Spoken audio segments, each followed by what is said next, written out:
வணக்கம். இப்போ நம்ம என்ன பார்க்க போறோம் அப்படின்னா, எல்லோருக்கும் ஹெல்த்தியான ஒரு ஒரு ஜூஸ் தான் பார்க்க போறோம். அது என்ன ஜூஸ் அப்படின்னு கேட்குறீங்களா? வேற ஒண்ணும் இல்ல. பாருங்க நீங்களே பார்த்து தெரிஞ்சுக்கலாம். அது என்ன ஜூஸ் அப்படின்னா, எல்லாருக்கும் 11 மணிக்கு நல்லா சுகர் பேஷண்ட் முதற்கொண்டு எல்லாரும் யூஸ் பண்ணக்கூடிய ஒரு அற்புதமான ஒரு ஜூஸ். முதல்ல வந்து கருவேப்பிலை. அதாவது கருவேப்பிலை வந்து மிக்ஸி ஜாரில் போட்டோம். இதை போட்டுட்டு அதுக்கப்புறம் நெல்லிக்காய். இந்த பாருங்க நெல்லிக்காய். அப்படியே நல்லா ஒரு முழு நெல்லிக்காய் எடுத்து நல்லா சீவிடணும். சீடு வேணாம், சீடு இல்லாமல் சீவி அப்படியே போட்டுடணும். ஒரு 10 நெல்லிக்காய் செம்மையாக இருக்கும். ஒரு 10 இல்லைன்னா 5 இருந்தால் கூட போதும், இல்லைனா பெரிய ரொம்ப பெருசாக இருந்தால். அப்புறம் பெருங்காயம் பாருங்கள், பெருங்காயத்தூள் கொட்டுருவோம் கொஞ்சம். ஆஹா, என்ன அருமையாக இருக்குன்றீங்க. மோர், அடுத்து மோர், சால்ட்டு. எந்த சால்ட்டு உங்கள்கிட்ட, இந்த உப்பு இருந்தாலும் சரி, எந்த உப்பு இருந்தாலும் சரி, சால்ட்டு ஒன்று போட்டுக்கணும். போட்டுட்டு ஃபஸ்ட்டு இதை அடிச்சிடணும், நல்லா அடிச்சிடணும். கொஞ்சமாக தண்ணி ஊற்றி, லைட்டாக கொஞ்சோண்டு தண்ணி ஊற்றி போதும், நல்லா அடிச்சுக்கணும்.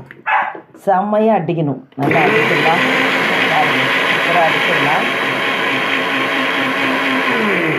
அடிச்சுட்டு அதுக்கப்புறம் அதில் நம்ம இன்னும் கொஞ்சம் தண்ணி ஊற்றி நல்லா அடிக்க போகிறோம். ஓகேவா?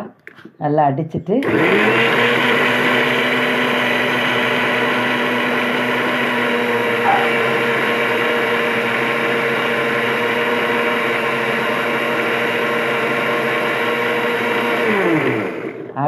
இப்போ என்ன பண்ணுது, இது நல்லா என்ன பண்ணும் அப்படின்னு பார்க்குறீங்களா? பார்த்துடலாம்.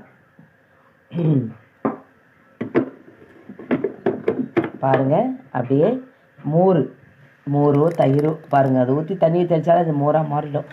அப்படியே ஊற்றி நல்லா அடிச்சிடணும். மிக்சியில் போட்டு நல்லா அடிச்சுட்டு வடிகட்டி கொடுத்தா செம்மையாக இருக்கும். பாருங்களேன், என்னமா இருக்குது பாருங்கள். இதை அப்படியே வடிகட்டி குடித்தோம்னா பாருங்கள், டக்குன்னு வடிகட்டி நான் காமிக்கிறேன், வெயிட் பண்ணுங்கள். பாருங்கள் என்னென்னலாம் தேவைப்படுது சொல்லிட்டோம் இல்லையா? இந்த பாருங்க, மோர், கருவேப்பிலை எல்லாமே வச்சுருக்கோம். தயிர் தான் அப்படியே எடுத்து, பசும்பால் எடுத்து தயிர் வச்சு சூப்பரான ஒரு ஜூஸ், அனைவரும் குடிக்கக்கூடிய ஒரு ஜூஸ். இதை பாருங்கள், வடிகட்டுறோம் இல்லையா? வடிகட்டிட்டு இப்போ பாருங்கள் அந்த ஜூஸை, ஆஹா, நிரம்பி வெளியே போகிறது. ஹெல்த்தி, வெரி ஹெல்த்தி, சூப்பராக இருக்கும், செமையாக இருக்கும். பாருங்கள் பூ, ஆஹா, இங்கே பாருங்கள் எவ்வளோ சூப்பரான ஹெல்த்தியான ஒரு ஜூஸ். யாருக்கெல்லாம் பிடிக்கும்? பிடிச்சவங்க லைக்